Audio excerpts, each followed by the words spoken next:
Allahu Akbar, Allahu Akbar. Allahu Akbar, Allah.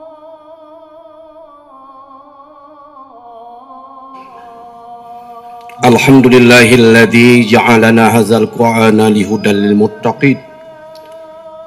Ahmaduhu subhanahu wa ta'ala hamdan abdin mu'tarifin bisirqil yaqin. Asyhadu an la ilaha illallah.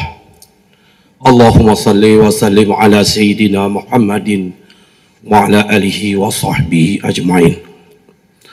Amma ba'du fa ya ayyuhan nas ittaqullaha haqqa tuqatih wa la tamutunna illa wa antum muslimun. Bismillahirrahmanirrahim. Ainama takunu yudrikumul mautu walau kuntum fi burujim musyahhadah. Qala sallallahu alaihi wasallam, al-jum'atu hajjul fuqara'i wal masakin. Wa qala Umar, man azama maulidin Nabi sallallahu alaihi wasallam la yakhruju minad dunya illa bil iman. Man azama maulidin Nabi sallallahu alaihi wasallam faqad ahyal Islam.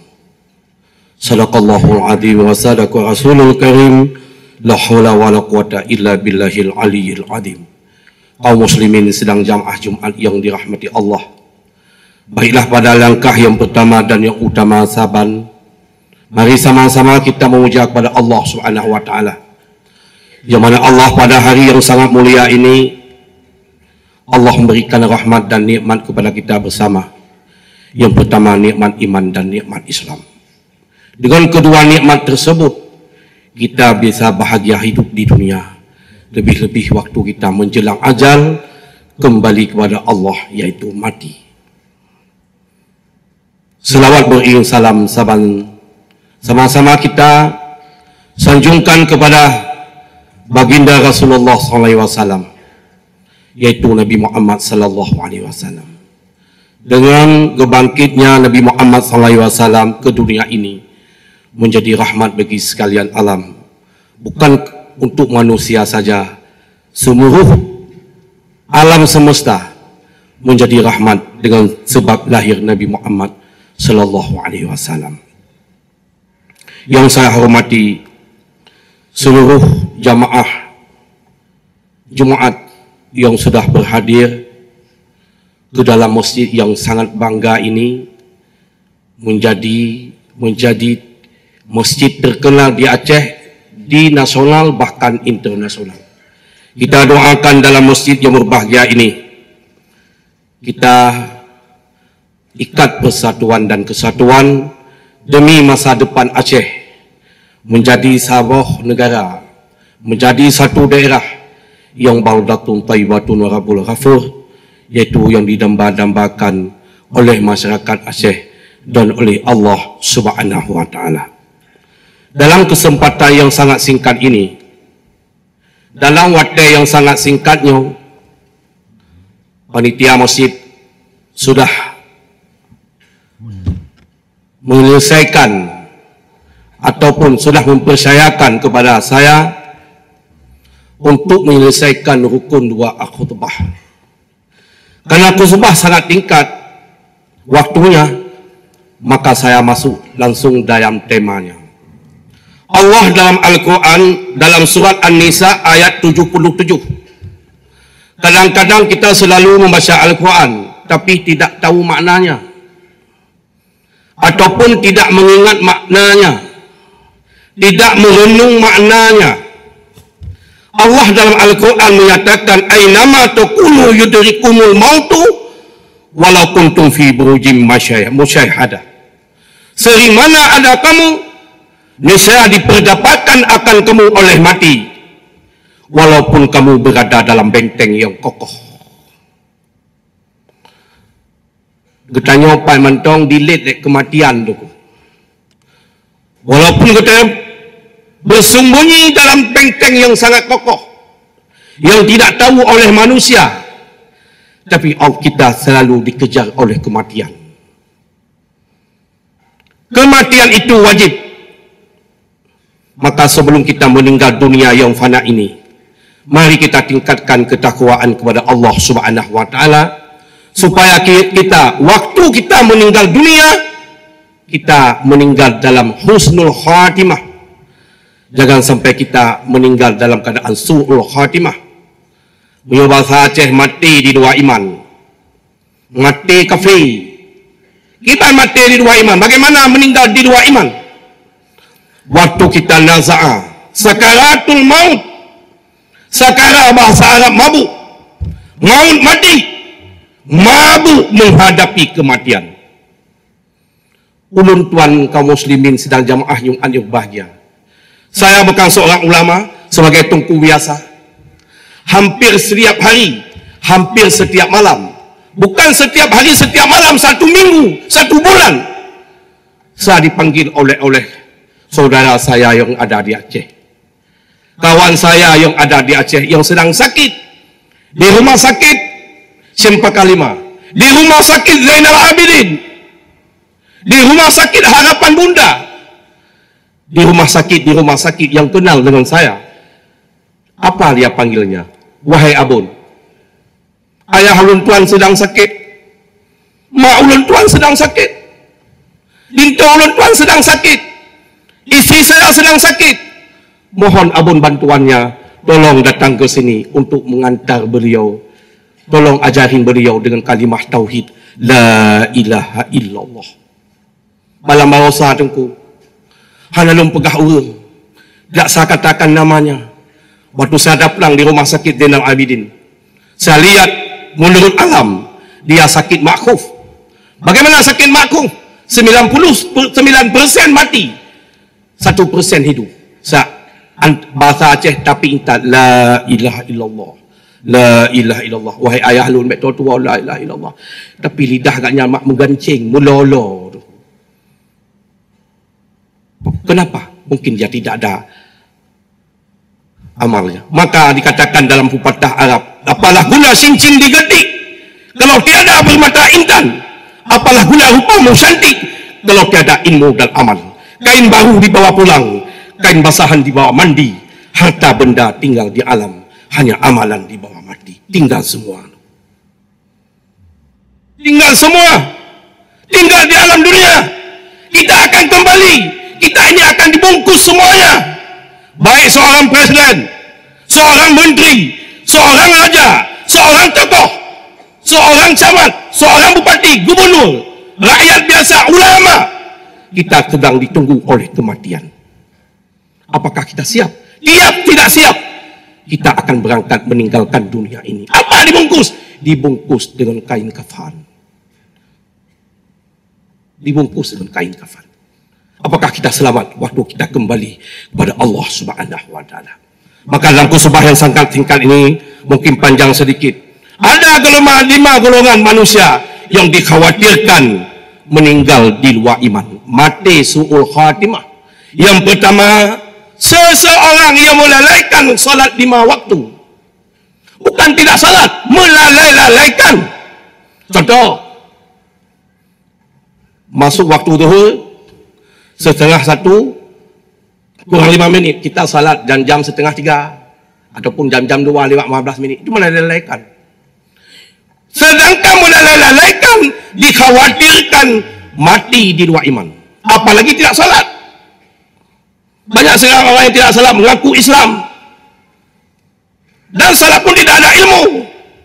Wa kullu man bi ghairi ilmin ya'malu a'maluhu mardudatun la tuqbalu. Barang siapa yang minta ilmu, yang beramal, siapa yang beramal tiada ilmu, amal itu ditolak oleh Allah Subhanahu wa taala. Contoh,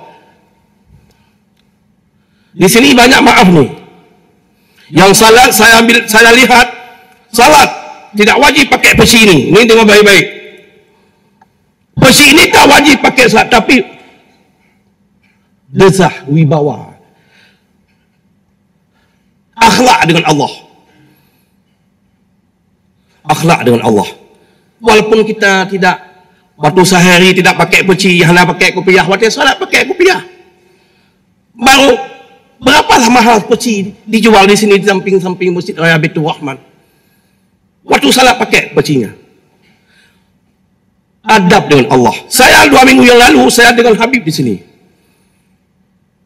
Saya tanya sama beliau, wahai Habib, kalau ada seseorang Muslim yang lelaki, salatnya tidak pakai peci, kalau Habib pakai serban, bagaimana hukumnya? Apa jawaban beliau? Tidak baik, abun. Kita menghadap Allah, menghadap jenderal aja gini. Tak nak pakai ni, belakang. Itu manusia.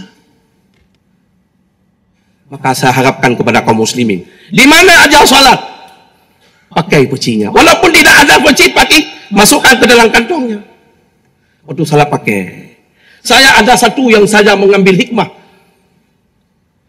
Bukan saya bangga-banggakan, yang saya mulia, Wagub Gubernur Aceh, Mualim. Saya waktu di hutan, beliau dengan saya. Meletus senjata, dia tidak pernah tinggal salat. Mualim sudah 25 tahun dengan saya. Dekat saya dengan beliau, dan beliau dekat dengan saya. Dia tidak pernah salat tidak pakai peci.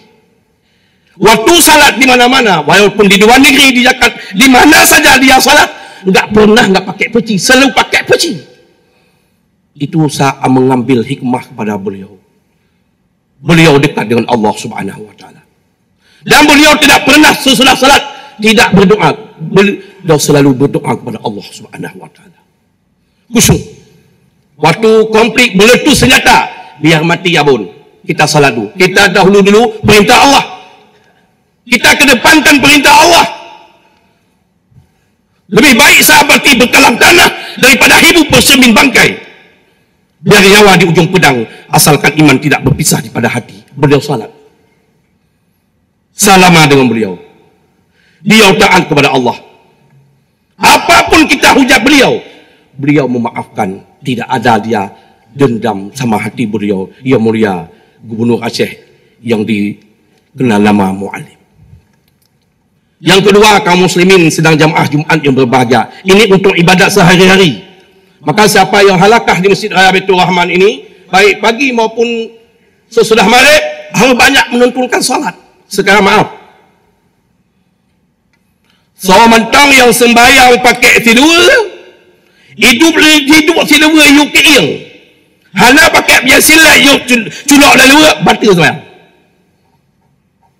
Orang pakai jagung, pakai kain sarung, dia tidak memasukkan celana bajunya ke dalam kain sarung, ataupun tidak ada baju dalam kain sarung, sedangkan kain sarung itu di bawah pusatnya, itu batal salatnya.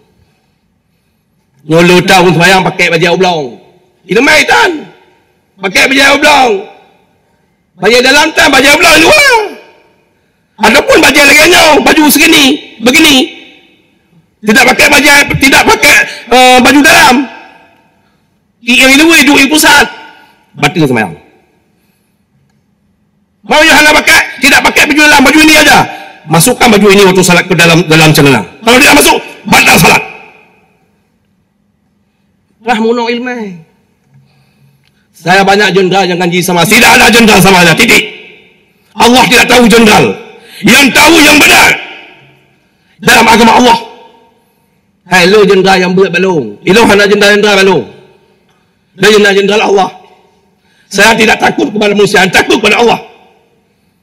Dan yang kedua, kaum muslimin bahagia. Banyak orang salat tidak tahu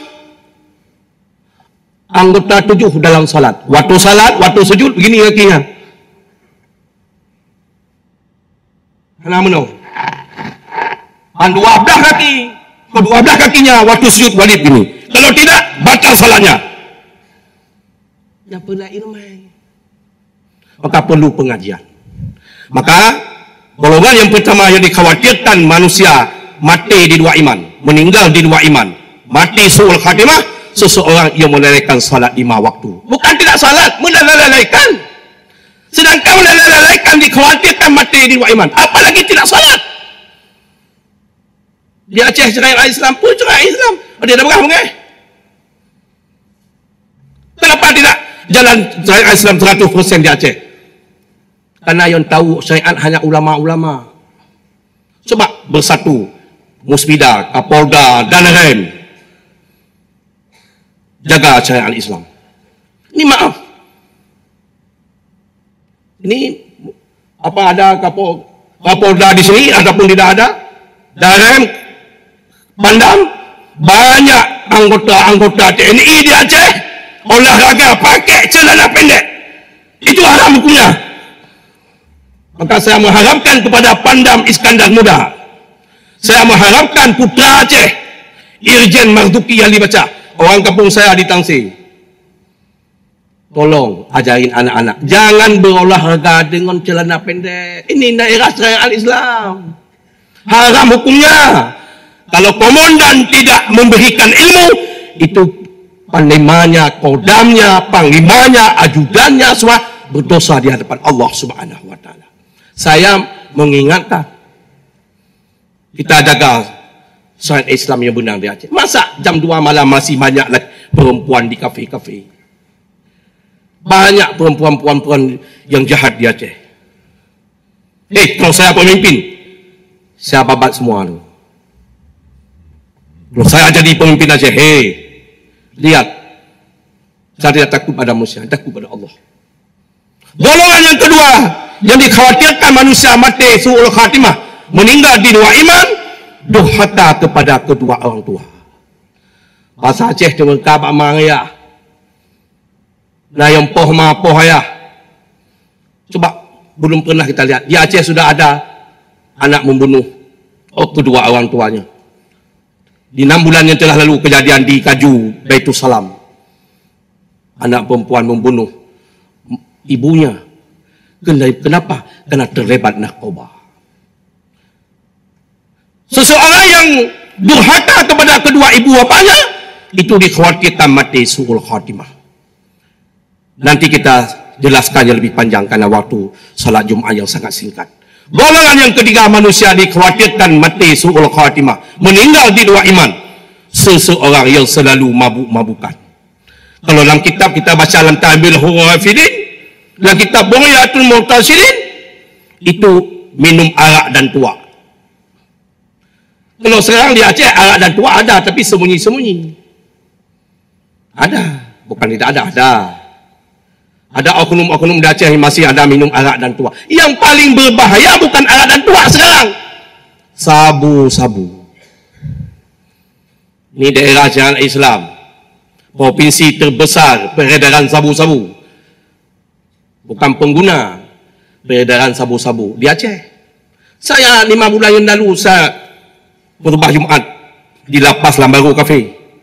Lebih 2,000 penghuni lapas Lambaru Cafe, 1,600 lebih penghuni lapas terlibat narkoba. Kenapa? Karena pemimpin tidak tegas. Banyak oknum polisi yang terlibat narkoba. Padahal begitu susah orang tuanya mengirim uang, bagaimana dia bisa lewat di polisi. Banyak oknum TNI yang terlibat narkoba. Banyak terlibat narkoba. Banyak oknum GAM yang dulu bilang udang dengan Allah di Aceh, narkoba.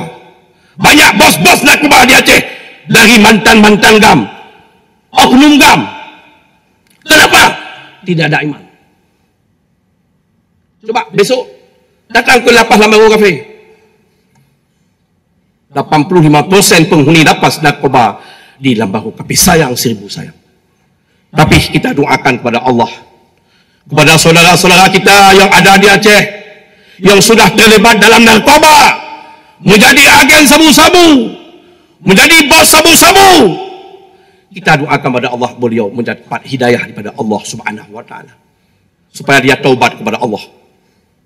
Ya ayyuhalladzina amanu tubu ilallahi taubatan nasuha. Bertobat kepada Allah. Kemarin saya lihat dalam TV, Yang Mulia Bapak Presiden Prabowo Subianto di Jakarta, masalah narkoba. Seluruh Indonesia 189 triliun uang daripada narkoba, peredaran narkoba. Maka beliau sangat yakin dan hakul yakin, sangat tegas untuk memberantaskan narkoba dan korupsi yang ada di Indonesia dan di Aceh dan seluruh Indonesia. Kita doakan kepada beliau, Yang Mulia Bapak Prabowo, supaya Allah panjangkan umur beliau, kerana niat beliau baik demi Indonesia, khususnya Aceh dan Indonesia.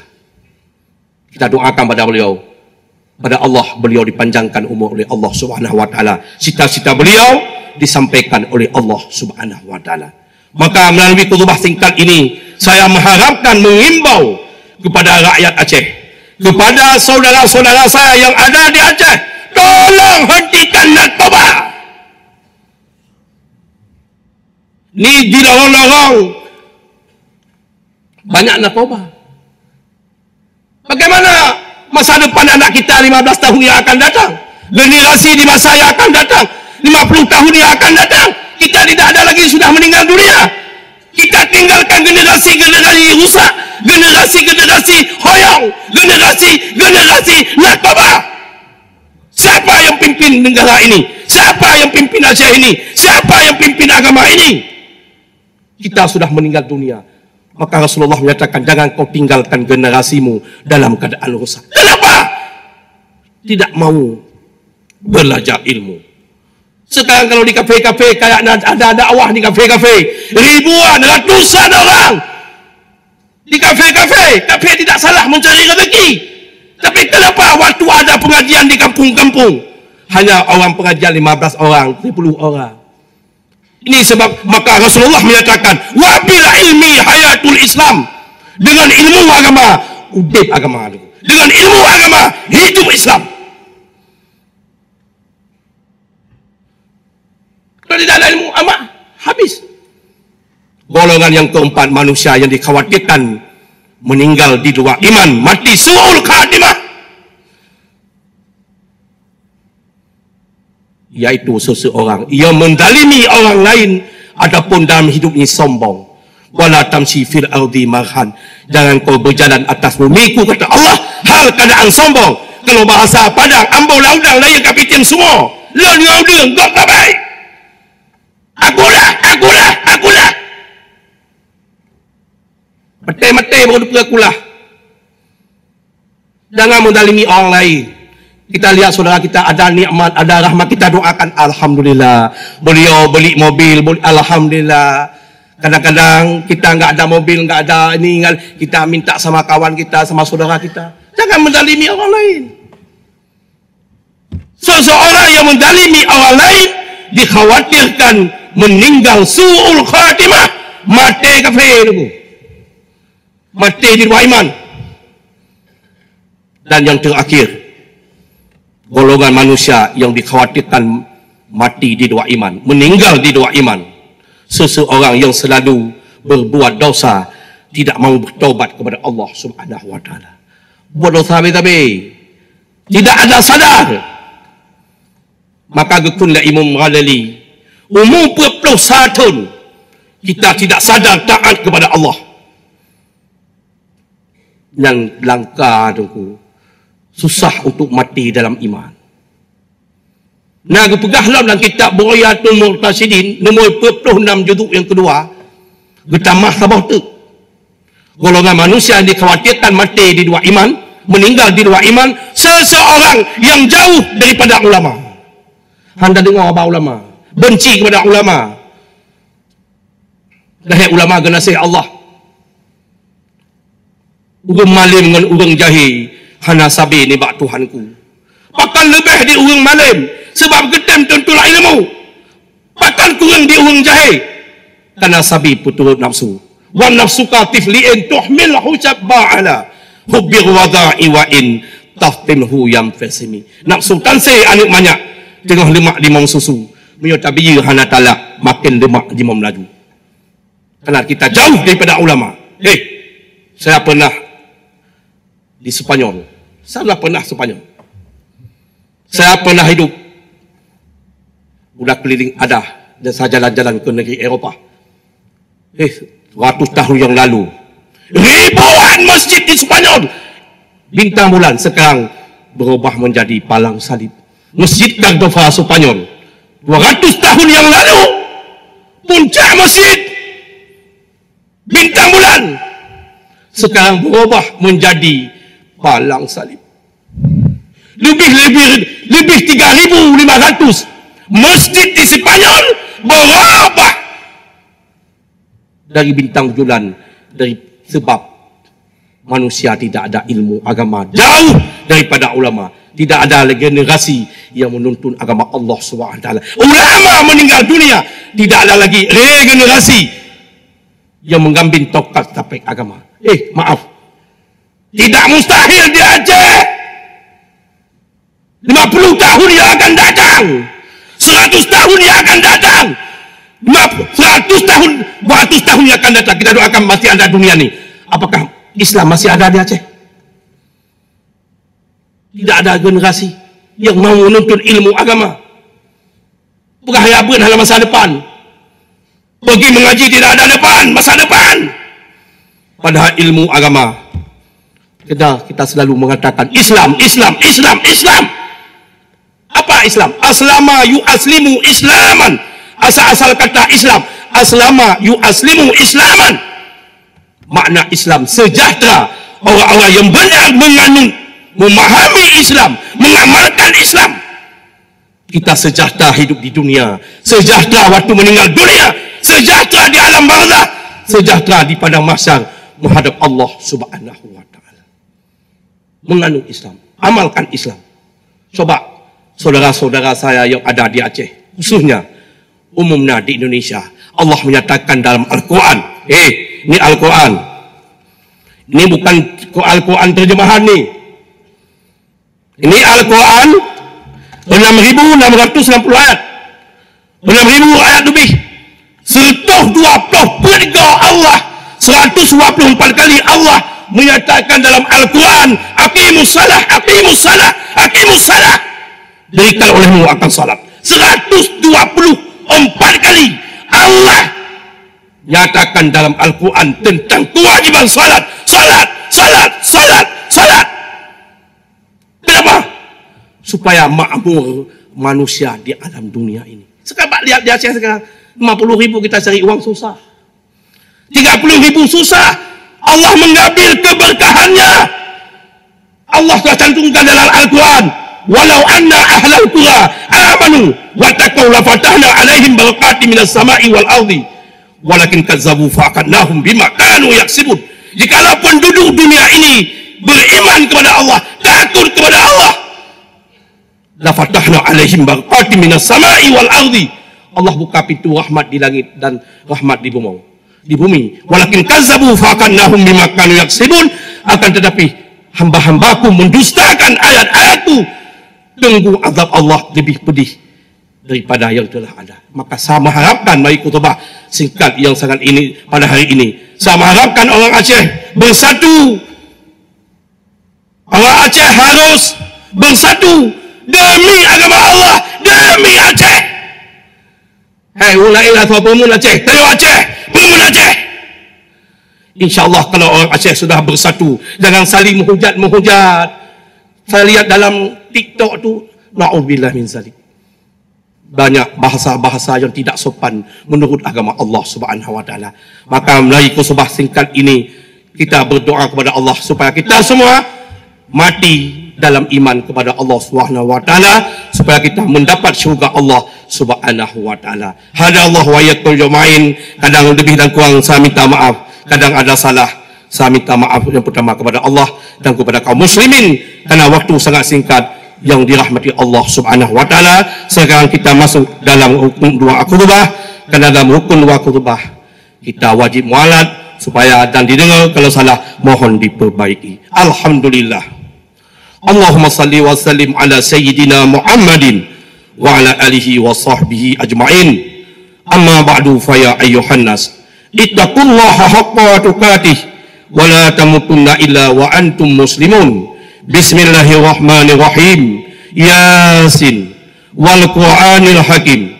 Barakallahu li wa lakum fil Qur'anil azim wa nafa'ani wa iyyakum bima fihi minal ayati wa dzikril hakim wa taqabbala minni wa minkum tilawatahu innahu huwas samiul basir.